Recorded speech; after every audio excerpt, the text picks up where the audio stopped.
Hello and welcome. These are the solutions to the Chapter 12 review. The first question says Osmium 8 oxide, OSO4, is a pale yellow solid with a melting point of 40 degrees C, boiling point of 130 degrees C. We're told it's an electrical insulator, soluble in water. Based on these observations, what do we think is the most appropriate classification for osmium oxide? Well, there's a couple things we can quickly rule out. Because we have two different elements present, we definitely don't have a metallic solid. And we also definitely can tell from the relatively low melting points and boiling points that we don't have any sort of covalent network solid. We can also rule out, because we don't have sort of some large number of these atoms connected together, that we also then don't have a polymer. So like a polymer would be something like CH2, CH2, N, where N is on the order of 1,000 to 1,000,000. So we don't have any sort of polymer. So the real question is, do we have a molecular solid or an ionic solid? Now, based on osmium and its relative position on the periodic table, you may be looking on a periodic table trying to come up with this decision. The only issue there is that, where is osmium? Osmium is like underneath iron, ruthenium, then osmium. The only issue here is that despite osmium being a metal, you may think, okay, metals usually pair up with nonmetals to form ionic solids. The only issue is you would expect an 8 plus cation with a 2 minus ion would have a very high melting point and boiling point if it were truly ionic. So it seems like this would not be an ionic compound based on the relatively low melting points and boiling points, especially how high we'd expect to have a boiling point for something with that 8 plus charge if it were truly ionic. So the most likely explanation here is that we have OSO4 sharing electron pairs with the oxygen through some sort of covalent bonding where we have a molecular solid. So molecular solids would also be electrical insulators. That's their general property as well. Technically, that's also the property of an ionic solid, so that doesn't really help us narrow in. Ionic and molecular solids can be soluble or insoluble in water, so the solubility in water doesn't really help us narrow in. But it's really the range of the melting point and the boiling point being more consistent with a low melting point and boiling point consistent with a molecular solid, more so consistent than that of an ionic solid. So number two, if you were to take the cesium chloride crystal structure and make all the atoms the same, what structure would result?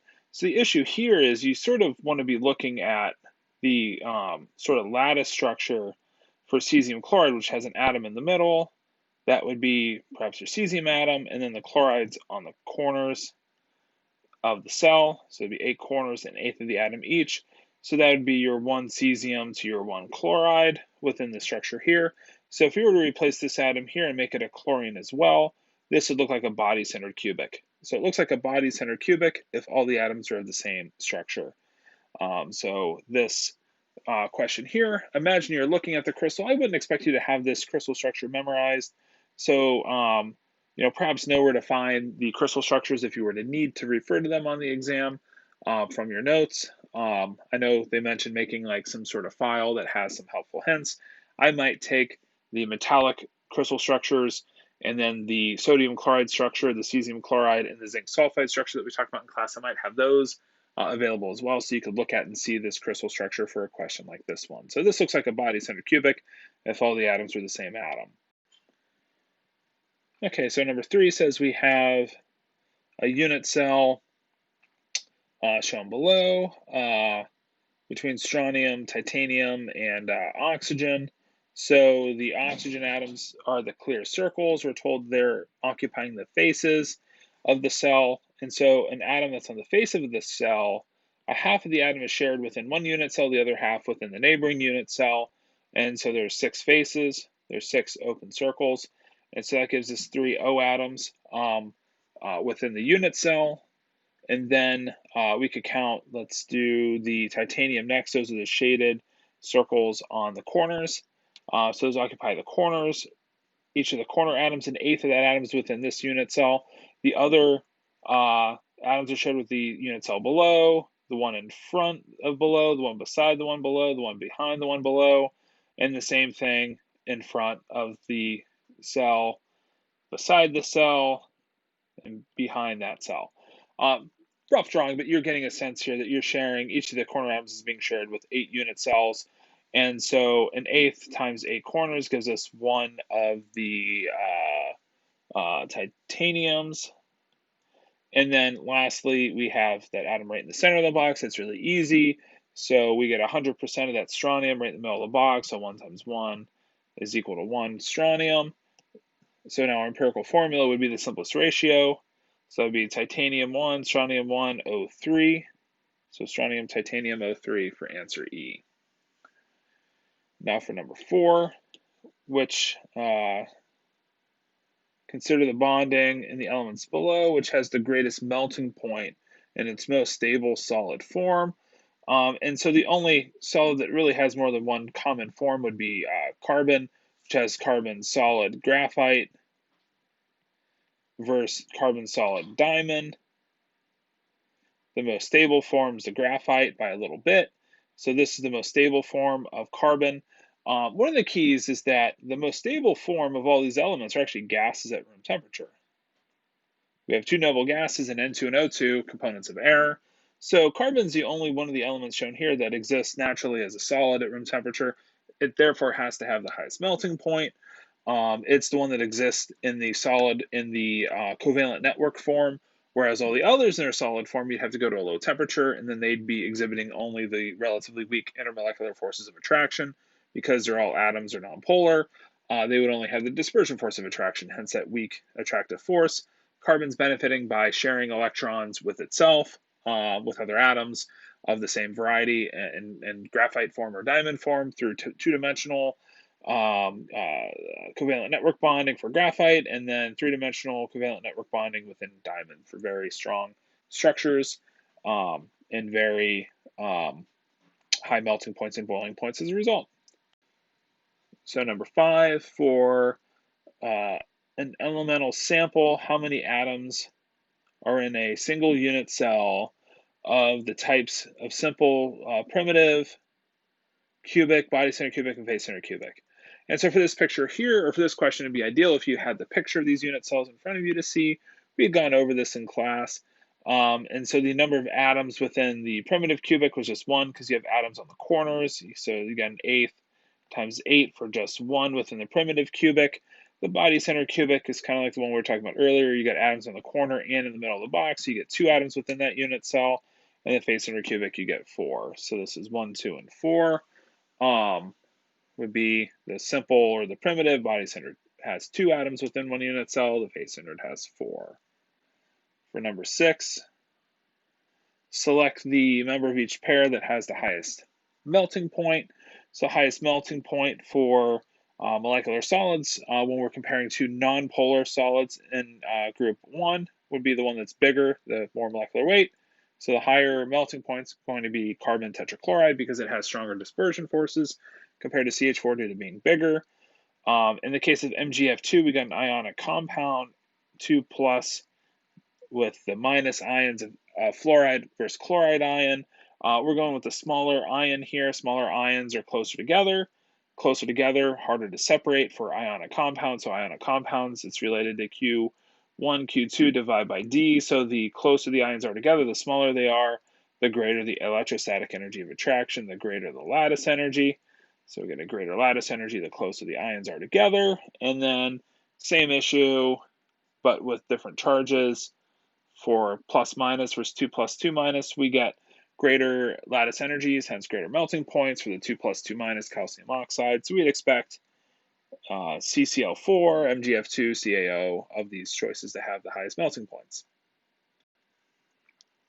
So number 7, rutile is a mineral comprised of titanium and oxygen in the unit cell. Titanium atoms occupy the positions of a body center cubic, and 4 oxygen atoms are located completely within the unit cell and what could be referred to as tetrahedral holes. Doesn't matter. The whole idea here is they're totally within the cell. The empirical formula, what's the empirical formula here? So the titanium atoms in the body center cubic position give us 2 titaniums within the unit cell. And then the oxygen atoms are, we got 4 of them totally within the cell. So we got 4 So the relationship from the cell would be Ti2O4, which reduces down to TiO2. So this just be TiO2. Number 8, choose the member of each pair that's expected to have the higher normal melting point. Remember, normal would just mean the melting point at 1 atmosphere. So 1 atmosphere surrounding pressure. Sodium chloride versus diamond. This is a tricky one, but like sodium chloride just has a melting point that's relatively around 800 degrees C. Diamond's really, really high. So I guess maybe that's the issue here. Diamond has a really high melting point. Sodium chloride has a high melting point, but not like super high. The diamond's more in the order of like a 2 plus 2 minus ion than it is a plus 1 minus 1 ion. CO2 versus SiO2. Now this one is perhaps tricky as well, but not maybe that tricky. Like SiO2, this is more of a component of glass or quartz, which is obviously a solid at room temperature. CO2 is a gas at room temperature. SiO2 actually forms a covalent network solid, but even if you didn't know that, you would say, well, silicon's bigger than carbon, so SiO2 is going to be greater than CO2. So if you just look at these and you're thinking SiO2 is a molecule just like just like CO2 is, then silicon's obviously bigger. They're both nonpolar. If you were thinking of CO2 versus SiO2, so even if you're thinking of the molecular form of SiO2, it's still going to have a higher melting point than CO2 will, and then also it ends up forming, an actual covalent network solid like carbon, graphite does, and diamond do. So it definitely has a high melting point. So we're pretty much only heading towards one possible answer on E. But we can O2 versus sodium. Sodium's obviously a solid at room temperature. O2 is a gas. Got to be real sort of sensible here. You also have a metal versus a non-metal. So metallic bonding is going to have a greater set of attractions, a higher melting point as a result for sodium. And then lithium versus water. Again, you got a solid at room temperature versus a liquid at room temperature. And so since we know lithium is a solid, because it's one of the metals. The only metallic element that's not a solid is mercury. So we know lithium has to, have a higher melting point above room temperature compared to water, which obviously has a melting point below room temperature since it's a liquid at room temperature. So some of these choices, we just have to be a little sensible of what we know about the elements or the matter from some common properties or knowledge of the matter itself. So answer E for number 8. And then number 9, let me actually zoom in and then zoom out for number 10. So number 9, consider the properties of GeO2 and GeBr4, germanium oxide, germanium tetrabromide, and the thing below. So we have a white solid, really high melting point, insulating electrical property, insoluble in water. And then for the bromide, we get a white crystal, low melting point, insulating electrical property. Okay, what this looks like, this high melting point for GeO2 is really looking like we got a 4 plus and a 2 minus ionic compounds. This is really looking like we have more of an ionic solid for the germanium 4 oxide, but then for the bromide, probably because bromine is not as much a negative, we're not getting this high degree of ionic character. This is behaving more like a molecular compound. We'd expect the melting point to still be pretty high, closer to the order of maybe that of like NaCl, around 600 to 800 degrees C, much higher than just about room temperature. So it's looking like the GeO2 is behaving in a different way than GeBr4. So the germanium bromide is behaving more like a molecular solid. Another possibility would be to ionic solid would be more of a covalent network compound. So if you have a covalent network compound like SiO2 or like carbon or like silicon, like ionic compound could be one possibility, but the covalent network is another possibility, just where we're going to get the higher degree of bonding between the structure and hence a greater melting point and boiling point as a result. So D is looking like the most sensible answer. They're definitely not both molecular. They're definitely not both covalent network because this melting point would have been higher. They're definitely both not ionic. And then GeBr4 is definitely not ionic because its melting point's too low. So best answer here looks like answer D. And then for the last question here for number 10, we're shown couple of different metals below. This, like for the other question earlier, this is the body-centered cubic, this is the primitive cubic, and this is the face-centered cubic, it would turn out. But I can tell that because we have atoms on the corners and we have an atom in the center. That's the body center cubic. The primitive cubic, just atoms on the corners, and then the face center cubic, atoms on the corners plus on the faces. What is the coordination number, the nearest number of neighbors of the atoms in each of the metals? And so the body center cubic is probably the easiest one to see this in, because let me erase some of these marks. I mean, you can see that the atom in the center of the box is coordinating with 8 atoms. You can see that the atom in the center of the box is sort of in direct contact with these 8 atoms here. So the iron has a coordination number of 8. So we can roll out answers D and E. Polonium has a coordination. Think of one of the atoms here. We can see that one of the atoms has at least a coordination number of 3. And then you'd have another atom next door, another atom in front, another atom above, because you got to remember the unit cell is replicating in all 3 different dimensions. And so you have to picture the neighboring unit cells to pick up the other 3 atoms that are in direct contact with the polonium atom. So the polonium coordination number would be 6. And so that's looking like the only possible answer will be C. But then the coordination number for the face-centered cubic, let's pick the atom right here and say, okay, which atoms is this one coordinating to? Well, obviously these 4 here. So you get at least those 4. You get the 4 down sort of below that it's coordinating with as well. And then you'd have the 4 atoms that are going to be on the faces and the unit cell that would be above. So if you picture the unit cell on top, you'd then have the atoms that are on the faces of this unit cell that would be in direct contact with that atom as well. So maybe a little bit harder to see for the face-centered cubic, but it has a coordination number of 12. And so what you're seeing is that the coordination number from primitive cubic goes from 6 to 8 in the body center cubic, and then to 12 in the face center cubic. If you also remember, our utilization of space is the poorest. The utilization of space is like 52% for the primitive cubic, 68, you don't have to have these memorized, but 68% for the body center cubic and 74% for the face center cubic. So as your coordination number is going up, your utilization of space is increasing, you're using space better, packing the atoms into the structure in a more efficient manner as a result. So you have to sort of picture or think about how the unit cell is representing the sort of replication of the cells in all 3 different dimensions, to the left and right, up and down, side and back. And so that's helpful for polonium and for silver for getting its coordination number. Okay, so that's all for this quiz.